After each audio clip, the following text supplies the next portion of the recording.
வணக்கம் சார். வணக்கம். எப்படி இருக்கீங்க? நல்லா இருக்கேன்ப்பா, நல்லா இருக்கேன். ரொம்ப ரொம்ப சந்தோஷமா இருக்கு உங்களை பார்த்ததும் இன்டர்வியூ பண்றதும். பட் அதுக்கு மேல ரொம்ப இமோஷனலா இருக்கு அப்படின்னு தான் வந்து சொல்லணும் சார். ஏன் அப்படின்னா என்னோட வாழ்க்கையில ஒவ்வொரு நாளுமே உங்களை கடந்து போகவே போகாது. ஏன்னு கேளுங்க. ஏன் அப்படின்னா ஏதாவது ரொம்ப கஷ்டம் இருங்க, ஏன்னு கேட்டுக்கிறேன். ஏன் அப்படின்னா ஏதாவது ரொம்ப கஷ்டமா இருந்தாலும் ஃபர்ஸ்ட் எடுத்து உங்களோட காமெடி சீன்ஸ் பார்ப்பேன். மனசு அப்படியே கொஞ்சம் இதமா வந்துட்டு இருக்கு. போன் எடுத்து யாருக்கிட்டையாவது சேட் பண்ணாலும் நாங்க யூஸ் பண்ற ஜிஃப் ஸ்டிக்கரும் உங்களோடது தான். எந்த மீம்ஸ்னாலும் அதுலயும் நீங்க இருப்பீங்க. யாருக்கிட்டையாவது போன் பேசினாலும் டயலாகும் உங்களோட தான் சார் வருது. ஸோ எங்களோட ஒவ்வொரு நாளுமே நீங்க எங்க கூட எப்பவுமே இருக்கீங்க. ரொம்ப சந்தோஷமா இருக்கிறதுக்கான காரணமும் நீங்க தான் சார். சந்தோஷம். எனக்கு மட்டும் கிடையாது, நிறைய பேருக்கு இந்த மாதிரி வந்துட்டு இருக்கும். ஆமால பாருங்க, எல்லாருக்குமே அப்படிதான் இருக்கு. அதுக்கு ரொம்ப ரொம்ப பெரிய நன்றிகள். தேங்க்யூ டியா. ஓகே. ஸோ இப்போ வந்துட்டு மாரிசன் படத்துக்காக நிறைய விஷயங்கள் நம்ம வந்து உங்ககிட்ட பேச போறோம் sir. First of all trailer வந்து பார்த்தேன். இது வரைக்குமே வடிவேல் சார் பார்க்காத ஒரு சாயல்ல வந்துட்டு நீங்க நடிச்சிருக்கீங்க. ரொம்ப சீரியஸான, ரொம்ப இன்டென்ஸான ஒரு ரோல் வந்து பண்ணியிருக்கீங்க. இந்த படத்தை நீங்க சூஸ் பண்றதுக்கான காரணம் என்ன?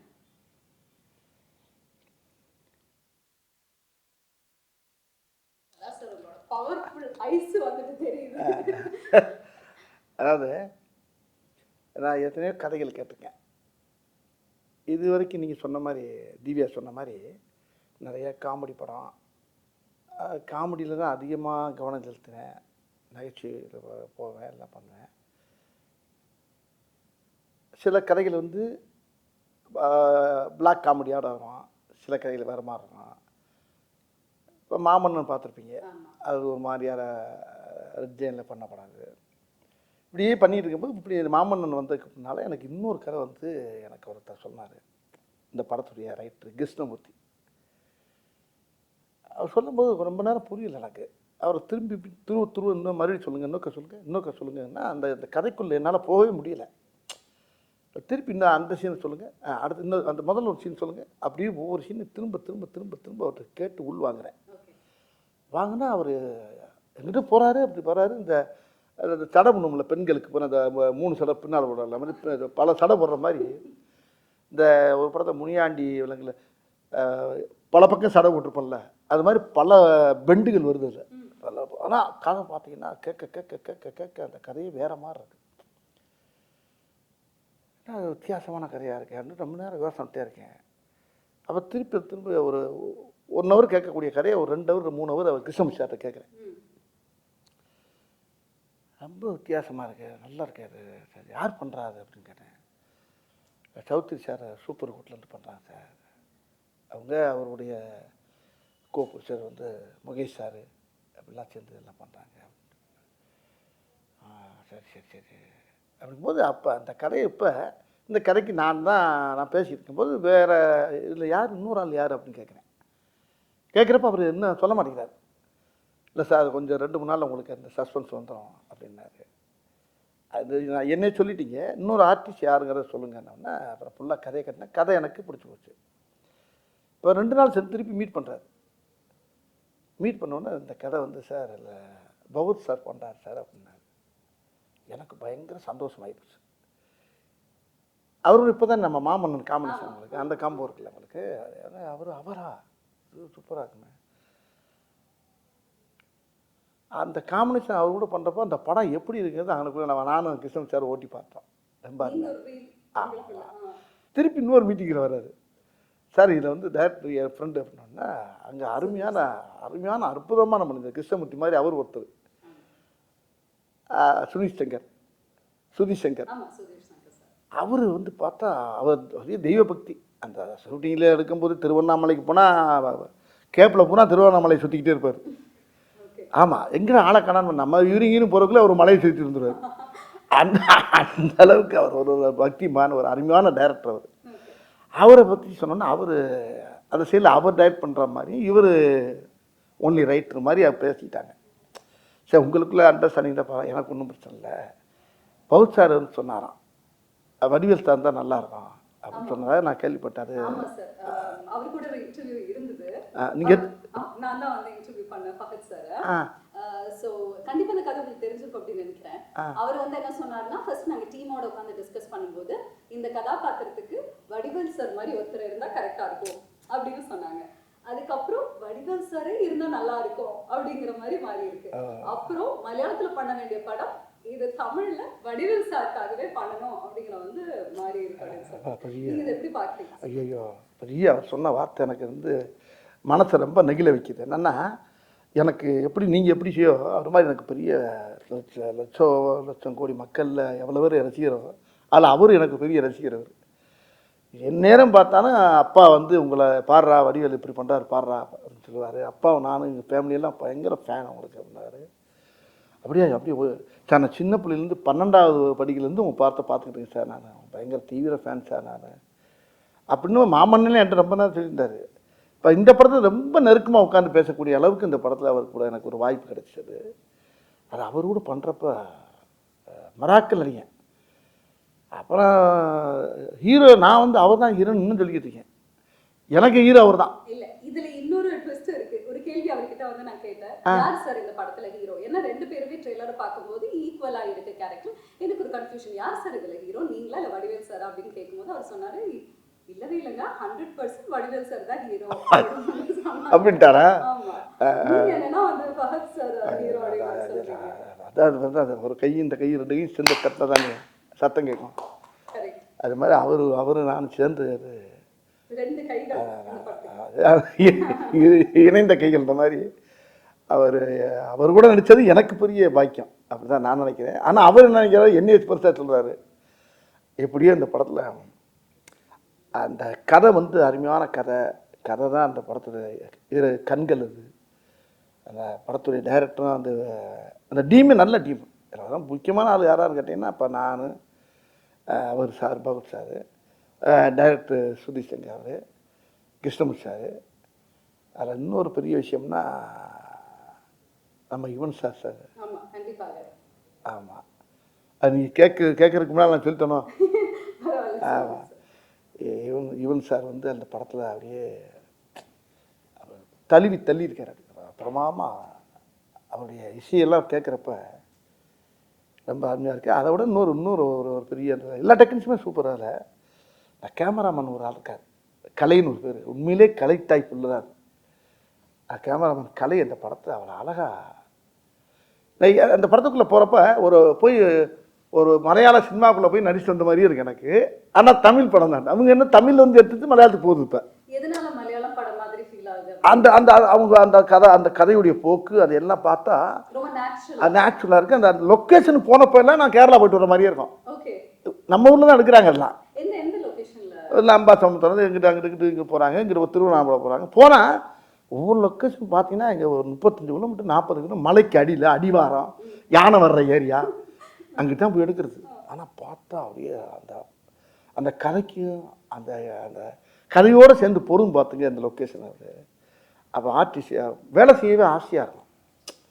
அப்படி ஒரு அழகான ஒரு படம், மக்களுக்கு ரொம்ப கண்டிப்பா ட்ரெய்லர்ல பாக்கும்போதே அவ்வளோ ஃப்ரெஷ்ஷா இருக்கு, அழகா இருக்கு. சீன்ஸும் ஃப்ரேம்ஸும் அதுல உங்க எல்லா பேருமே உள்ள ஆடியன்ஸே கதைக்குள்ள வந்துட்டான் பண்ணா படத்தை வெளியே போக முடியும்.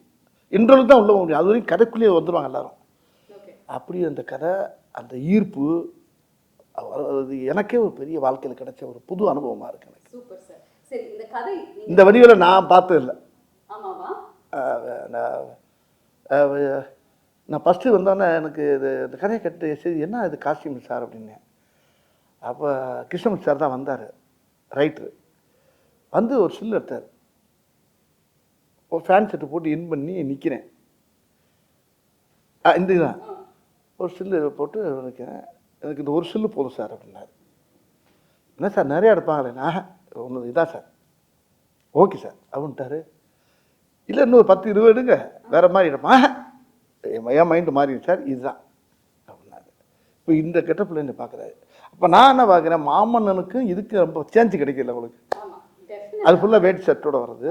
இது ஒரு ஃபேன் போட்டு ஒரு இன் பண்ணி ஒரு பேக்கோடு இருக்கார். பட் இவர் கேரக்டர் அவர் கேரக்டர்னு பார்க்குறப்ப எனக்கே ஒரு புதுசாக இருந்துச்சு. ஒரு வித்தியாசமான ஸ்டைல்ல நான் முதல்ல சொன்ன மாதிரி உங்களுக்கு ஒரு டிஃபரண்டான எக்ஸ்பீரியன்ஸ், உங்களுக்கும் அந்த மாதிரி தான் இருந்திருக்கு. ஆமாம்மா, நானே ஆடியன்ஸ் என்ன படம் பார்க்கல, நான் நடிக்கும்போது அந்த ட்ரெயிலர் பார்க்கும்போது எனக்கே என்ன கேட்டாங்க, ட்ரெயிலர் பார்த்தீங்கன்னா சார் எனக்கு சார் என்ன கண்ணை கட்டுறது என்ன புரியல. வித்தியாசமாக இருக்குது அப்படின்றது ரொம்ப பெருமையாக இருந்துச்சு எனக்கு. ஓகே, இந்த கதை வந்து நீங்க கேட்கும் பொழுது எந்த விஷயம் அப்போ கண்டிப்பா இந்த கதைக்கு நான் ஆக்டாக இருக்கேன், நான் இதை கண்டிப்பா பண்ணணும் அப்படின்னு எந்த பாயிண்ட்ல உங்களுக்கு தோணுச்சு சார்? ரொம்ப அருமையான கேள்வி இது. இந்த கேள்வி தான் இந்த பேட்டியிலே ரொம்ப முக்கியமான கேள்வின்னு நினைக்கிறேன். இது எப்படின்னா, இன்னைக்கு இருக்க காலகட்டம், இந்த இந்த நிகழ்காலங்கள் இன்றைக்கி இருக்க, நம்ம இதுக்கு முன்னால் இருக்கிறது வேறு மாதிரி இருந்துச்சு, நம்ம வேறு மாதிரி பண்ணோங்கிறதெல்லாம் வேறு விஷயம். இன்றைக்கி காலங்களில் இன்றைக்கி இருக்க இளைஞர்கள் மத்தியில் இன்றைக்கி நிறையா இன்றைக்கி வந்து இந்த இந்த இந்த கதை ரொம்ப ஒரு சமூக விழிப்புணர்வை ஏற்றக்கூடிய சொல்கிற அளவுக்கு இந்த கதையில் அந்த திரைக்கதை அமைஞ்சிருக்க முடியும். ஆமாம், பொதுவாகவே இப்போ நானும் ஹீரோ கிடையாது, யாரும் கிடையாது கூட வச்சுக்கோங்க, இந்த கதை தான் ஹீரோ. அவ்வளோ அற்புதமான விஷயத்த டைரக்டரும் கதாசிரியர் இந்த படத்தை ரொம்ப அருமையாக இயக்கியிருக்காங்க. ரொம்ப முக்கியமான விஷயம் என்னென்னா, மக்கள் இந்த படத்தை பார்க்குறப்ப ஒரு ரொம்ப பேருக்கு ஒரு பெரிய விழிப்புணர்வாக இருக்கும். அது ஒன்று. இதில் நடிச்சிருக்க ஆர்டிஸ்ட் அத்தனை பேருமே இந்த கதையோடு நல்லா பின்னி பிணைஞ்சிட்டாங்க. எல்லா பேருமே. இதில் பவுட் சார் கிடச்சது வந்து இந்த படத்துக்கு அது இன்னும் மெருகேற்றிருக்கு. அதுதான் இன்னொன்று திவ்யா, அந்த இப்போ இந்த ட்ரெய்லரை பார்த்து எல்லோரும் ஆளுக்கு ஒரு கதை எழுதுறாங்க, ஒவ்வொரு கதையாக எழுதிட்டு வர்றாங்க. இப்போ அந்த கதையில் 4-5 கதை எங்களுக்கு கிடச்சிருக்கு. அதே டைரக்டர் ஆட்டையை போட்டு பண்ணலாம்னு இருக்காரு மறுபடியும். ஆமாம், செகண்ட் பார்ட், தேர்ட் பார்ட் இல்லை அது அவங்க சொன்னது அது புதுசு புதுசாக இருக்குது. அது ரொம்ப இன்ட்ரெஸ்டிங்காக இருக்குது. ட்ரெய்லரை வச்சு அவங்க ஒரு கதை சொல்லிட்டு இருக்காங்க. இது நல்லா இருக்கே, இது அது இது அதோட இது ஒரு ஒவ்வொன்றும் ஒரு மாதிரியாக இருக்குது. ஆனால் அந்த கதையில் இருக்க விஷயங்கள் வந்து மக்களுக்கு ரொம்ப படமாக நீங்கள் பார்க்குறப்ப ஆல் ஆடியன்ஸ் எந்திரிச்சு கை தட்டுற அளவுக்கு அந்த படம் அந்த இயக்கியிருக்காங்க. ஆமாம், இந்த படத்துல சஸ்பென்ஸாவும் நிறைய விஷயங்கள் பொறுத்து வந்து பார்க்கணும். ஓகே, நீங்க இந்த படத்துல நடிச்ச நடிகர்கள் பத்தி சொன்னீங்க. முக்கியமா நம்ம கோவை சரளமாவும் வந்து நடிச்சிருக்காங்க. உங்களோட காம்பினேஷன் பல வருடங்கள் கழிச்சு ஸ்கிரீன்ல பார்க்குறேன். அவங்க கூட சேர்ந்து இல்லைனாலுமே இந்த படத்துல அவங்க ஒரு வித்தியாசமான கேரக்டர் அவங்க அவங்க பண்ணியிருக்காங்க. ரொம்ப சீரியஸாக பண்ணியிருக்காங்க. அவங்க ரொம்ப நல்லா பண்ணியிருக்காங்க. அவங்க சும்மாவே அவங்க வந்து பிறவி ஆர்டிஸ்ட். அவங்கள சொல்லவா வேணும் உங்களுக்கு. அவங்க எந்த கேரக்டர் கொடுத்தாலும் அசத்திட்டு போகிறாங்க. அதான் தமிழ் சினிமாவில் அவங்க இன்னொரு மனோரமா மாதிரி வச்சுக்கோங்களேன். அவங்க இந்த படத்தில் வேறு மாதிரி அவங்க பண்ணியிருப்பாங்க. சூப்பர். ரொம்ப வருடங்கள் கழிச்சு நீங்கள் இந்த படத்தில் நடிக்கும்போது அனுபவம் எப்படி இருந்தது சார் அம்மா கூட? அவங்களுக்கு எனக்கு அதிகமாக காம்பினேஷன் வராது. அப்படி இருந்தாலும் ஒரு சில இடத்துல காம்பினேஷன் இருப்போம். அவங்க ஒரு போலீஸ் ஆஃபீஸராக வராங்க, அது வேற மாதிரி இருக்காது. சரி, இந்த கதாபாத்திரத்துக்கு டெஃபினட்டாக ஒரு டிஃப்ரெண்ட்டான லுக் உங்களுக்கு வந்துட்டு இருக்கு. பட் நீங்கள் எப்படியெல்லாம் வந்து ட்ரெயின் எடுத்தீங்க சார்? ஏதாவது ட்ரைனிங்கோ இல்லை இதுக்கு வந்து நீங்கள் ஏதாவது ஸ்பெஷலாக ரிஹர்சல்ஸோ அந்த மாதிரி ஏதாவது? இல்லை இல்லை இல்லை இல்லை இல்லை அந்த கதையை நல்லா உள்வாங்கினேன். ஒரு தடவைக்கு 100 தடவை உள்வாங்கினேன். வாங்கி அந்த கதாபாத்திரத்தை வந்து உள்வாங்கும்போது எனக்கு அதான் சொல்லலை, படம் ரிலீஸுக்கு முன்னால் இன்னும் இந்த கேள்விக்கெல்லாம் சரியான விட கொடுப்பேன் நான். என்ன இது முடிஞ்சதுக்கு அப்புறமா நீங்க எல்லாத்தையும் வந்து சொல்லியிருந்திருப்பீங்க. கொஞ்சம் யோசனை வேண்டியா இருக்கு. ரொம்ப அதை நிறையா உள்வாங்கும்போது இந்த கதை இன்னைக்கு சமுதாயத்துக்கு தேவைப்படுது. சொல்லணும், இந்த கதையை சொல்லி ஆகணும். அதுக்கு என்னை தேர்ந்தெடுத்தது வந்து பகவத் சாருங்கும்போது ரொம்ப பயங்கர ஆச்சரியமாக இருக்கு எனக்கு. இல்லை, மாமன்னன் படம் அப்போ கூட மாரி செல்வராஜ் சாரும் அண்ட் உதய சாரும் வந்து சொல்லியிருந்தாங்க, என்னதான் வந்துட்டு எல்லாருமே இருந்தாலும் ஃபஹத் சாருக்கு வந்து செட்டில் சரி எப்பவுமே வந்து வடிவேல் சார் மேலே அவ்வளோ ஒரு பிரியம். சீக்கிரமாக வந்து அவர் கூட போய் உட்காந்து பேசுவாங்க, நிறைய விஷயங்கள் உட்காந்து பேசிகிட்டு இருப்பாங்க அப்படின்னு எல்லாம் வந்து சொன்னாங்க. என்ன மாதிரி விஷயங்கள் வந்து நீங்கள் அவ்வளோ டிஸ்கஸ் பண்ணுவீங்க? அண்ட் உண்மையாலுமே அவருக்கு உங்கள் மேலே அவ்வளோ பிரியம், பட் எந்த அளவுக்கு உங்களை கேட்க அந்த ஒவ்வொரு சீனையும் அவர் சொல்லுவார் என்கிட்ட. நான் நடித்த சீனை பூரா அவர் சொல்லி காட்டுவார் எனக்கு. ஓகே, நான் அவர் படம் ரொம்ப அதிகமாக கொஞ்சம் கம்மியாக தான் பார்த்துருப்பேன். ஆனால் என்ன அவர் படிப்படியாக பார்த்துருக்காரு. ஒவ்வொரு படத்தையும் பார்த்து அந்த காமெடி அவர் சொல்லி சொல்லி சிரிப்பார் என்கிட்ட. சொல்லும்போது எனக்கு அப்புறம் நான் அந்த காமெடி எப்படி நடந்துச்சு, எப்படி நடந்துச்சு, இப்படி ஒவ்வொரு சம்பவத்தையும் நான் ஸ்பாட்டில் என்ன நடந்துச்சு, நான் நடித்த இடங்களை அப்புறம் சொல்லிவிட்டு அவரை சிரிக்க பற்றிருப்பேன்.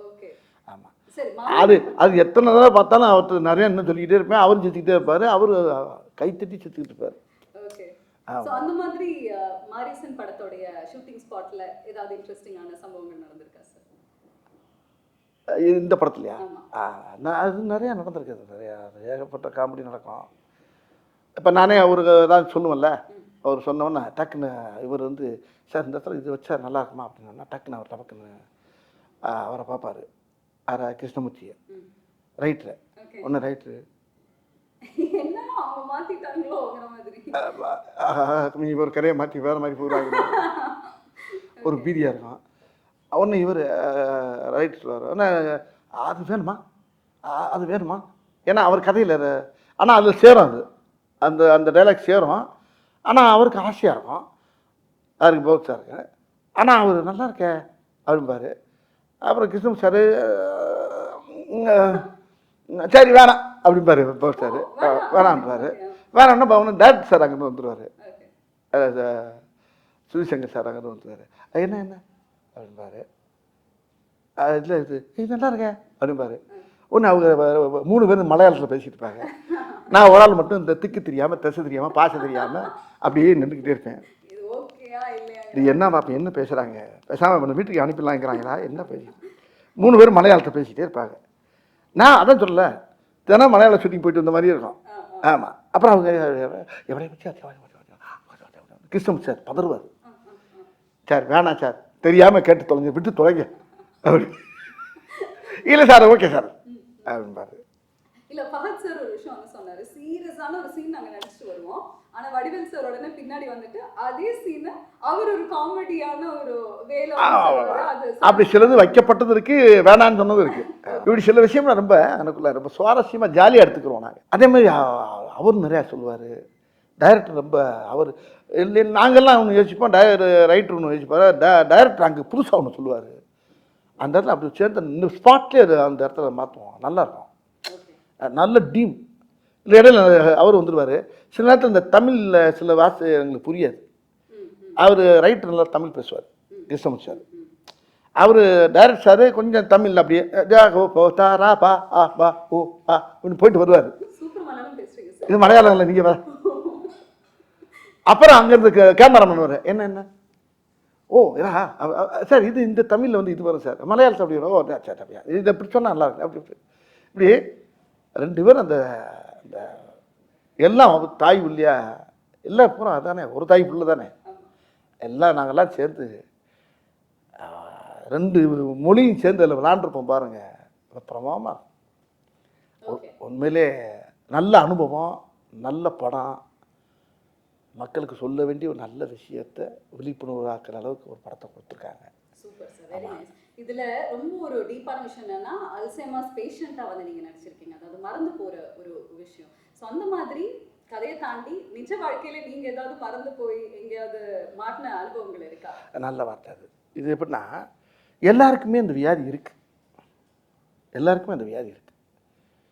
இந்த வியாதி இல்லாதவங்களே கிடையாது. ரொம்ப பேரும் இது ரைட்டு வந்து என்கிட்ட சொன்னபோது கிருஷ்ணன் சார் சொன்னாருங்க. இப்போ பொதுவாகவே பாருங்கள், நம்ம வீட்டில் நம்ம இல்லை நம்ம அம்மாவாக இருக்கணும், ஒய்ஃபாக இருக்கணும், யாரும் அந்த கார் போயிட்டு இருக்கணும் 50 கிலோமீட்டருக்கு அங்கிட்டு, ஐயோ வீட்டில் அதை மறந்து வந்துட்டு, ஐயோ ஐயோ வண்டியை தச்சுங்க, இதை வச்சுட்டு பேக்கை வச்சுட்டு வலையில் வச்சுட்டு அப்படி ஒரே ஒன்று பார்த்தா அவன் டிரைவர் என்ன செய்யாது அவன் ஓட்டிக்கிட்டு இங்கே ஃபேமிலி கத்துற பாட்டு ஒரே ஏதோ ஒரு பேக்கை வச்சுட்டு வந்தாலாம், அவன் ஓரமாக வண்டியை நிப்பாட்டிட்டான். ஏப்பா எப்படி கொண்டு வர முடியுமா, எங்க 70 கிலோமீட்டர் வந்தாச்சுங்க, இப்படிலாம் நடக்கும், நிறைய பார்த்துப்போம் வாழ்க்கையில், எல்லார் வீட்லேயும். எல்லார் வீட்லையும் அது பெரிய ஒரு முக்கியம். அந்த மறக்கிறது ரொம்ப. இப்போ பாருங்க, நான் இப்போ காரில் வந்துருக்கேன், துண்டை மறந்துட்டேன், இந்த துண்டை வீட்டில் வச்சுட்டு வந்தா கையில் துண்டு இல்லாமல் இருக்க முடியாதா, ஐயோ அந்த தவளை காணாமடான்னு சொல்லிட்டு வந்தேன். வெளியே வந்து பார்க்குறேன், டவுசர் பையில் இருக்கு, இங்கே தான் இருக்குது, அந்த ஆட்டை தோலில் போட்டு தருவாங்கல்ல, அது மாதிரி நிறைய விஷயங்கள் மறதிங்கிறது வந்து வாழ்க்கையில் மனுஷனோட ரொம்ப கலந்துருச்சு இன்னைக்கு.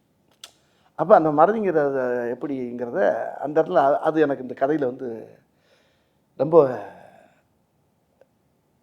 உதவியாக இருந்துச்சு. ஓகே, நிஜ வாழ்க்கையில் என்ன சார் நினைக்கிறீங்க? இது ஒரு பர்சனல் குவெஸ்டன்.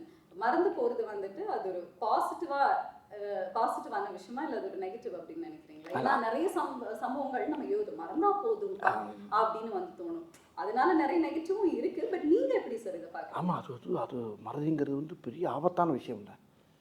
மறதிங்கிறது எவ்வளோ பெரிய விஷயம். டைரக்டர் என்ன சொன்னார், முதல்ல நேரத்தை மறக்கிறது, அப்புறம் இடத்த மறக்கிறது, அப்புறம் தன்னை மறக்கிறது. தன்னை மறந்தாச்சுன்னா உயிரோடு இருந்து பிரயோஜனம் இல்லை. அப்படி ஒரு வியாதி எனக்கு இந்த படத்தில்.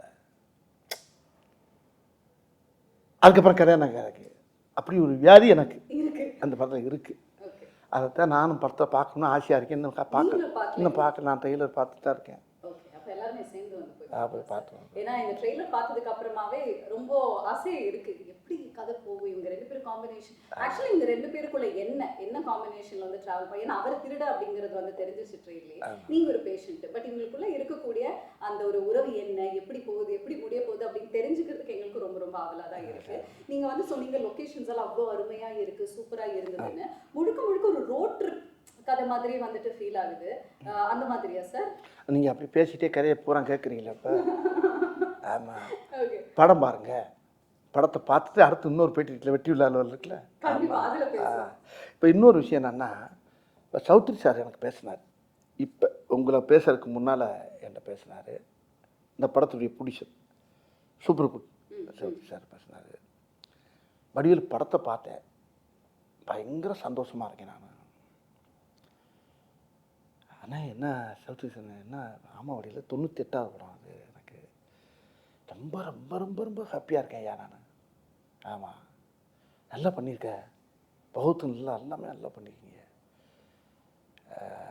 நான் சொன்னேன், தமிழ் சினிமாவுடைய ஜாம்பவானே நீங்கள் தான். ஒரு கதையை செலக்ட் பண்ணால் சாமானியமாக செலக்ட் பண்ணி அதை வந்து ஓகே சொல்ல மாட்டேங்க. அப்படியே ஓகே சொன்னாலும் ஒரு ஆளை கூப்பிட்டு பாராட்டுறது ரொம்ப ரேர் எனக்கு தெரிய.